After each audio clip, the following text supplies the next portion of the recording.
Bon, Johan, faut vraiment qu'on parle là, il y a un problème. À cause de l'IA, il y a plein de gens qui vont perdre leur boulot. Et regarde, ça c'est nous, mais en version Ghibli. C'est trop mignon, non? Et attends, et là c'est moi en mode starter pack. Et là il y a un petit cliquet, Waouh. C'est le mien.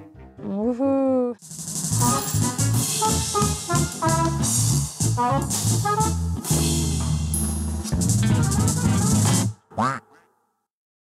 C'est quand même fou ce qu'on peut faire avec l'IA aujourd'hui, hein? Non, mais Johan, c'est pas rigolo, hein. Il y a des gens qui vont se retrouver à la rue. Et tellement qu'il y en a qui luttent contre l'IA, comme les comédiens de doublage là. Un grand doublage implique de grandes responsabilités. Vous qui êtes attachés à nos voix. Aidez-nous à les faire entendre auprès de notre ministre de la Culture, Rachida Dati. pour que le doublage en France Reste une exception culturelle. Ah ouais, bah peut-être qu'ils auraient dû, je sais pas, aller dans la rue avant, tu vois. Moi ça me fait penser à ce que Ruffin disait là, pendant qu'il a gagné son César, là, son Oscar. Il a gagné un Oscar. J'ai connu Continental qui est parti en Roumanie, Goodyear parti en Pologne. Ça fait maintenant 30 ans que ça dure dans l'ameublement, dans le textile, dans la chimie, dans la métallurgie et ainsi de suite. Ça dure comme ça depuis 30 ans parce que ce sont des ouvriers qui sont touchés.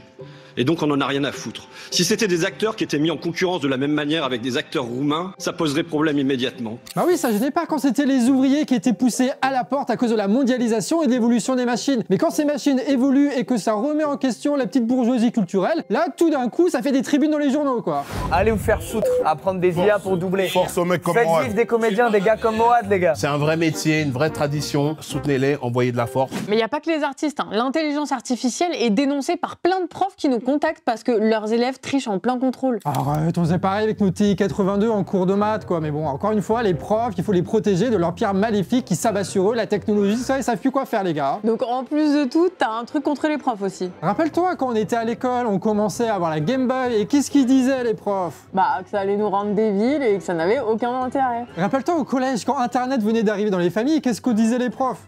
C'est un peu facile quand même. Eh ben ils disaient pareil les profs, ils nous disaient oh là là, les élèves ils ont une bibliothèque à la maison, ils préfèrent aller pirater sur leur ordinateur Naruto, quel avenir pour notre pays, etc. Et ça a voté Macron. Avant sur Internet, les jeunes ils avaient une bibliothèque à disposition et maintenant avec l'IA ils ont directement le prof et le copain à côté sur lequel ils peuvent tricher. Et ça les profs ça les met en panique. Après on sait pas si ça se trouve ça va permettre aux profs de se remettre en question et de faire autre chose qu'une prison éducative où on met les élèves sur des chaises là pendant des heures et des heures pendant que les parents ils vont bosser à l'usine quoi. Je veux dire, est-ce qu'on peut pas faire un moment confiance à Elisabeth Borne et Elon Musk pour faire ça? Ah, je suis pas sûre. Hein. Ouais, c'est là où l'argumentaire il commence à flancher là. Après, si t'en as marre des jeunes, tu les postes devant leur algorithme, comme ça ils vont scroller, et puis ils vont regarder leurs influenceurs qui vont se faire grand remplacer aussi d'ailleurs. Genre TikTok là, ils balancent en ce moment des modèles open source d'IA pour générer des images hyper réalistes en 3D de type qui présentent des produits de merde. Les influenceurs en réalité ils coûtent bien trop cher et ils vont être automatisés et grand remplacés par leurs homologues virtuels. Qui sont bien moins revendicatifs, hein, on va pas se mentir. Pour l'instant, mais après Matrix, ils vont prendre conscience d'eux-mêmes, ils vont s'armer, ils vont créer des petites villes comme ça, ils vont devenir beaucoup plus forts industriellement, ils vont lancer une guerre contre les humains.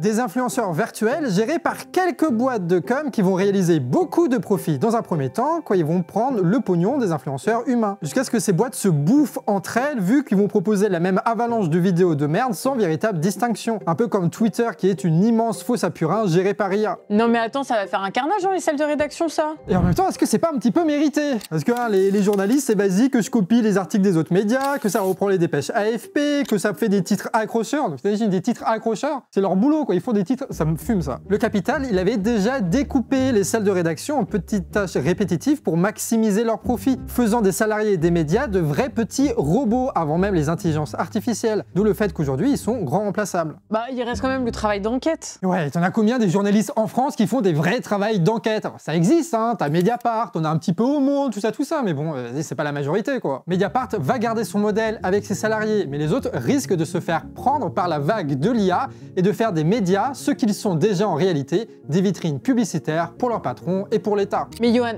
pense au pauvre contractuel de Frontières qui s'est fait remplacer par l'IA alors que d'habitude c'est lui qui fait cette carte de l'extrême gauche. Avant tu vois la bêtise elle était humaine, maintenant elle est générée par l'IA. Non mais j'avoue ça c'est tragique. Hein. Et produire toutes ces pubs, ça va demander tellement d'électricité, tellement d'eau pour refroidir, alors qu'au contraire on est censé ralentir la production avec le changement climatique. Alors qu'on va pas se mentir, on est déjà saturé d'informations inutiles et ça des centaines de fois par jour. On passe d'un truc déprimant, un truc désespérant et ça a des effets sur nous, sur notre santé mentale. Et à côté de ça, on a de moins en moins de thunes pour se loger ou pour bouffer. Comme si plus les machines prenaient le pouvoir, plus elles captaient notre énergie vitale. Je sais pas, t'en penses quoi de ça, Johan?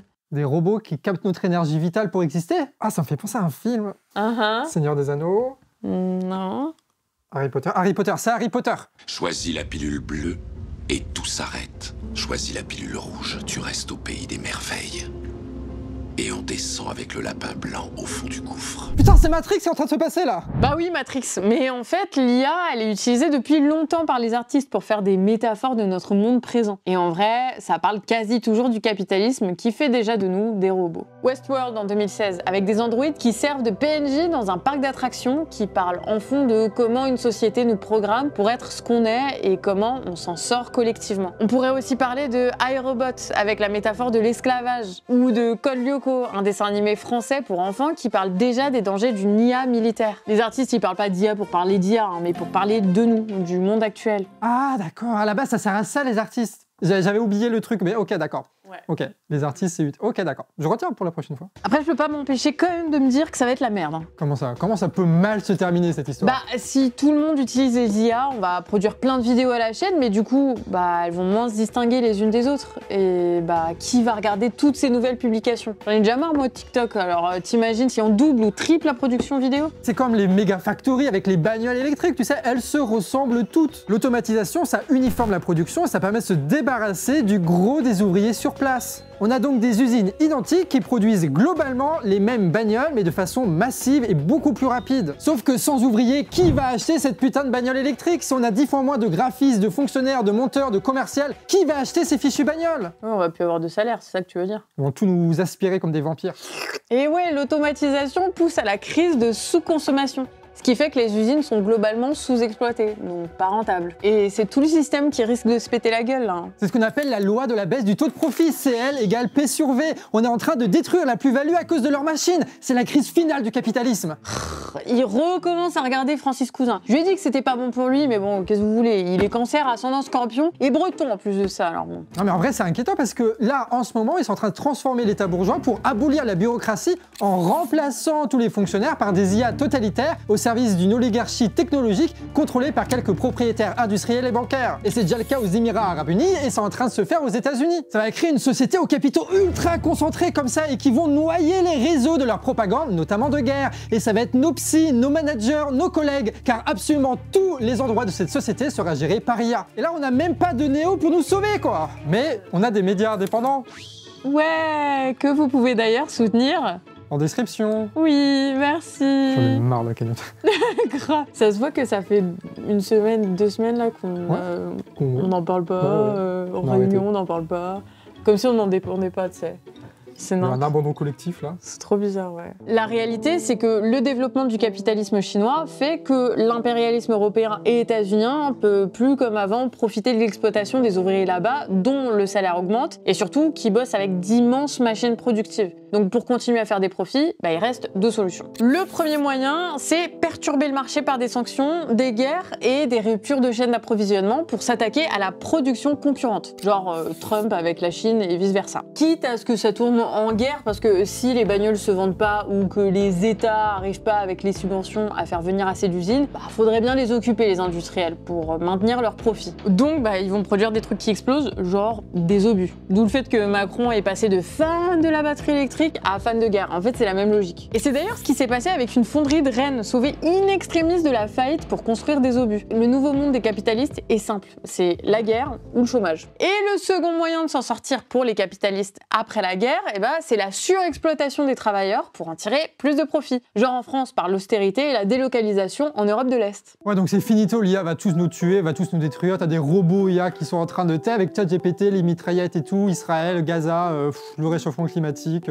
Ouais, mais c'est l'histoire ça, Johan. Hein. T'as toujours l'évolution du système capitaliste et toutes les contradictions que ça engendre. Bon après, c'est sûr qu'il y a une tendance, mais c'est pas forcé que ça soit notre avenir. Hein. Le système capitaliste, il pousse à ça, mais il va nous rendre vénères. Donc on va y réagir à la guerre, à la surexploitation, tout ça, et oh, incroyable, c'est ce qu'on constate partout dans le monde en ce moment. En fait, il y a des manifs, des contestations. Et c'est que le début. Et personne nous interdit d'utiliser les IA pour se révolter. Comme là, on utilise YouTube de la même façon, un peu. Oh là là, ça sent une partie 2 de cette vidéo, là. Ouais, et toi, tu penses quoi de l'IA? Dis-nous ça en commentaire. On fait comme dans Actu Réfractaire. Ouais, c'est fou. Hein. D'ailleurs, allez vous abonner, hein, c'est super.